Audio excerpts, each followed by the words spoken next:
نحمده ونصلي على رسوله الكريم اما بعد فاعوذ بالله من الشيطان الرجيم بسم الله الرحمن الرحيم وآت ذا القربى حقه والمسكين وابن السبيل ولا تبذر تبذيرا إن المبذرين كانوا إخوان الشياطين وكان الشيطان لربه كفورا وإما تعرضن عنهم ابتغاء رحمة من ربك ترجوها فقل لهم قولا ميسورا۔ سورۃ بنی اسرائیل کا درس چل رہا ہے۔ اسی سورت کی آیت نمبر 26 سے لے کر 28 تک تلاوت کی گئی۔ گزشتہ آیتوں کے اندر اللہ رب العزت نے حکم دیا کہ اللہ رب العزت ہی کی عبادت کرو، اللہ کے علاوہ کسی اور کی عبادت مت کرو، اور اس کے بعد اللہ رب العزت نے فرمایا کہ اپنے والدین کے ساتھ حسن سلوک کے ساتھ پیش آؤ، اس کے سامنے جھک کر بات کرو، اپنے بازوؤں کو جھکا دو اور اس کے سامنے اف بھی مت کہو۔ مفسرین نے مثال دے کر کہا ہے کہ جس طرح کوئی ظالم حکمران یا کوئی اور بڑا اس کے سامنے کتنا آدمی جھک کر بات کیا کرتا ہے، اسی طرح اپنے والدین کے سامنے بھی عاجزی کے ساتھ جھک کر بات کرے، زبان درازی ہرگز مت کیا کرے۔ پھر اللہ رب العزت نے فرمایا کہ ان میں سے ایک یا دونوں بڑھاپے کو پہنچ جائیں تو پھر ان کی مزید خدمت کرتے رہا کرو اور ان کے زبان سے کچھ بھی مت کہا کرو۔ اور ایسے ہی اللہ رب العزت نے دعا بھی سکھلا دی کہ تمہیں چاہیے کہ وہ دعا بھی پڑھتے رہیں کہ میرے پروردگار ان دونوں کے اوپر رحم فرما، جس طرح کے پرورش کی میری انہوں نے بچپن کے اندر میری تربیت کی، اسی طرح ان کے اوپر بھی رحم فرماتے رہی ہے۔ تو یہ بار بار ہمیں ہر نماز کے بعد اپنے والدین کے لیے دعائیں کرتے رہنا چاہیے۔ آج کے آیت میں اللہ رب العزت نے حقوق العباد میں فرمایا کہ تم قریبی رشتہ داروں کو حق دو اس کا، کہ جتنا بھی ہو سکے اس کے ساتھ تعاون کرتے رہو۔ اگر اس کو مالی تعاون کی ضرورت ہے تو مالی تعاون کرو،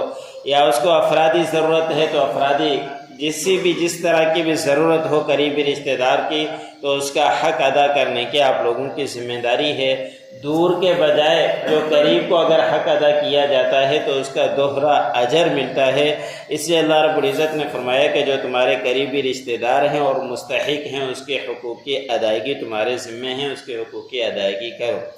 ایسے ہی اللہ رب العزت نے فرمایا کہ جو مسکین ہے، محتاج ہے، غریب ہے اور تمہارے پڑوس میں رہتا ہے، تمہارے علم میں ہے، اس کا بھی حتی الامکان جس طرح کی اس کو ضرورت ہو صدقہ خیرات کے ساتھ، زکوٰۃ کے ساتھ اس کے تعاون کرتے رہا کرو۔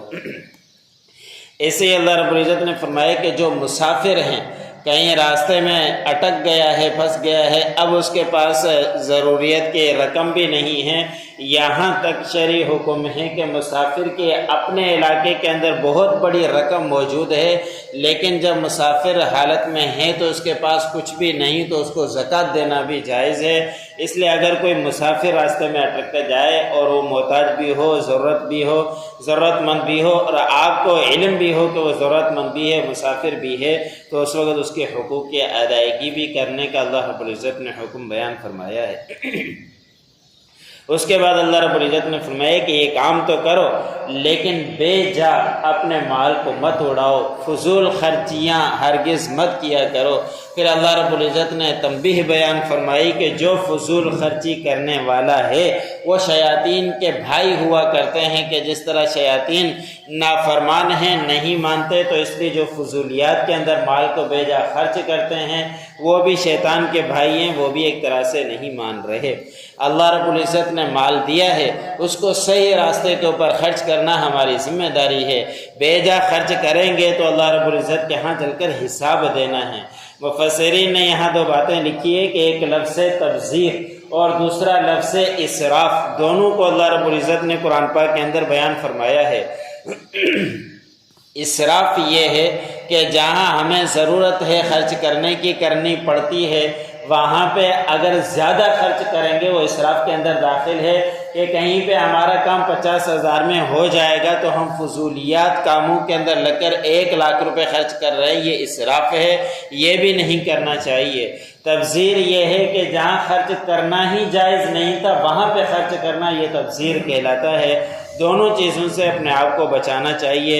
آج کل کے حالات آپ لوگوں کے سامنے، شادی بیاہ کے اندر کتنی فضولیات خرچہ کی جاتی ہے، ڈول تماشے پٹاخے فائرنگ کی جاتی ہے، اس سے شادی کا کیا تعلق؟ جو شادی سنت کے مطابق ہے سادگی سے کی جائے، اس کی نبی کریم صلی اللہ علیہ وسلم نے فرمایا کہ فضیلت بھی زیادہ ہے، اس کا اجر بھی زیادہ ہے، اور وہ اللہ رب العزت کے ہاں پسندیدہ بھی ہے، اور پھر وہ زیادہ چلنے والی بھی ایک طرح سے ہے۔ لیکن جہاں فضولیات کے اندر مال خرچ کیا جاتا ہے وہ شیاطین کے بھائی ہوا کرتے ہیں، اس سے اپنے آپ کو بچاتے رہنا چاہیے۔ اللہ رب العزت نے فرمایا کہ یہ شیاطین کے بھائی ہیں کہ جس طرح